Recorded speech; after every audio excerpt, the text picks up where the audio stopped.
to be taken to clean up these sites? Any?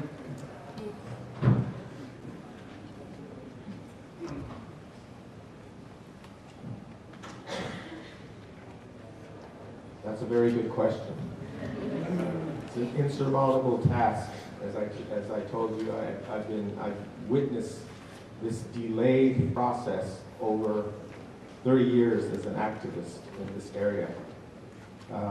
Also being an educator, you know, one of the things that we try to empower, that I try to empower my students with, is that, again, you know, holding our government responsible for the mess that they created.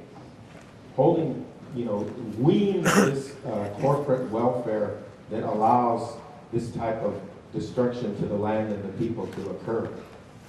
The process of reclamation in the open pit mine, again, is flawed, right? Because when this undertaking, the nuclear fuel chain, was begun, there weren't direct answers. It was almost like an experiment. As President Clinton in the mid-90s formed the President's Advisory Committee on Human Radiation Experiments. And populations across the world were used as guinea pigs, as laboratory rats in this process. Because the scientific community, the medical community, did not know the answers to these questions. Right?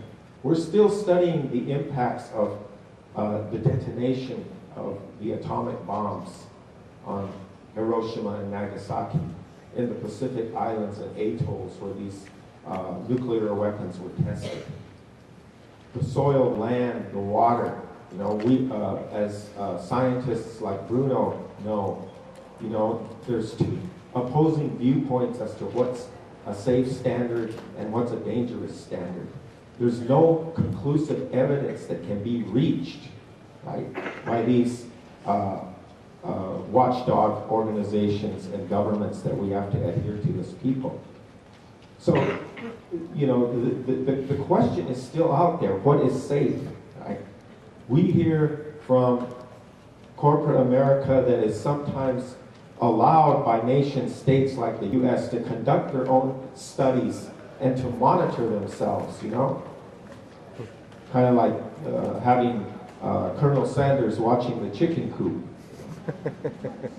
So, you know, to stand up here and say there's a definitive way to reclaim these mines, to dispose of nuclear waste. You know, we have in New Mexico the Waste Isolation Pilot Project that is supposed to handle low-level nuclear waste disposal. But there's still flaws in the system.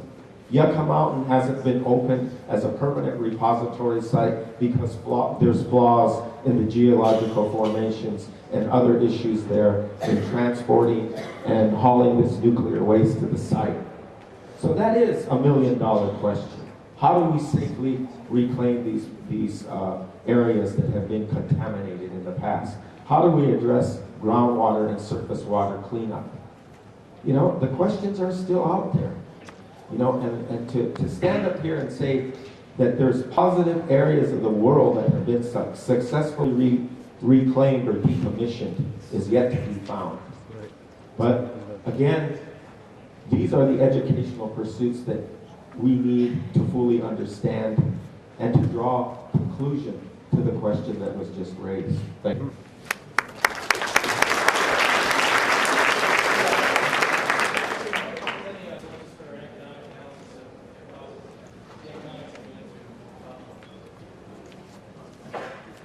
What are the economics that go into that are the cause of the problems of this?